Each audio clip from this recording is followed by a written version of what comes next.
নরসিংদী মনোহরদীতে তানজিমুল কুরআন মাদ্রাসার উদ্যোগে হাফেজ ছাত্রদের দস্তরবন্দি বা পাগড়ি প্রদান উপলক্ষে এক বিশাল ইসলামী মহাসম্মেলন অনুষ্ঠিত হয়েছে। বৃহস্পতিবার রাতে কৃষ্ণপুর ইউনিয়নের বীরগাঁও গ্রামে মাদ্রাসা প্রাঙ্গণে আয়োজিত এই অনুষ্ঠানে প্রধান মেহমান হিসেবে উপস্থিত ছিলেন বাংলাদেশ কওমি মাদ্রাসা বোর্ডের মহাসচিব আল্লামা মুফতি মাহফুজুল হক। ধর্মীয় ভাবগাম্ভীর্যের মধ্য দিয়ে অনুষ্ঠিত এই সম্মেলনে শিক্ষক, শিক্ষার্থী ও এলাকার বিপুল সংখ্যক ধর্মপ্রাণ মুসল্লি অংশগ্রহণ করেন। বিস্তারিত থাকছে মোহাম্মদ ইমরুল ইসলামের প্রতিবেদনে।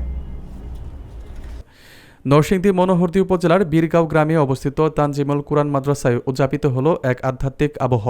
নবীন হাফেজদের স্বীকৃতি প্রদান উপলক্ষে আয়োজিত এই ইসলামী মহাসম্মেলনে সভাপতিত্ব করেন মনতলা ফাজিল মাদ্রাসার ভারপ্রাপ্ত উপাধ্যক্ষ মাওলানা নাসির আল ফরিদি। অনুষ্ঠানের শুরুতেই প্রধান মেহমান শাইখুল হাদিস আল্লামা মুফতি মাওলানা মাহফুজুল হক পবিত্র কুরআন হিফজ সম্পন্নকারী ছাত্রদের মাথায় সম্মানজনক পাগড়ি পরিয়ে দেন। সম্মেলনে প্রধান মেহমান তার বক্তব্যে হাফেজে কুরআনের মর্যাদা এবং দৈনন্দিন জীবনে কুরআন শিক্ষার গুরুত্ব সম্পর্কে বিস্তারিত আলোচনা করেন। তিনি জানান, পবিত্র কুরআনের শিক্ষা সমাজ ও ব্যক্তিকে আলোকিত করে এবং এই মহৎ শিক্ষার প্রচার ও প্রসারে সকলকে এগিয়ে আসতে হবে।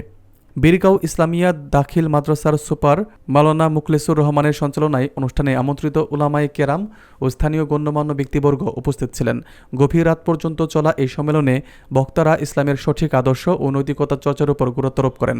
অনুষ্ঠান শেষে দেশ ও জাতির কল্যাণ কামনায় বিশেষ দোয়া ও মোনাজাত করা হয়।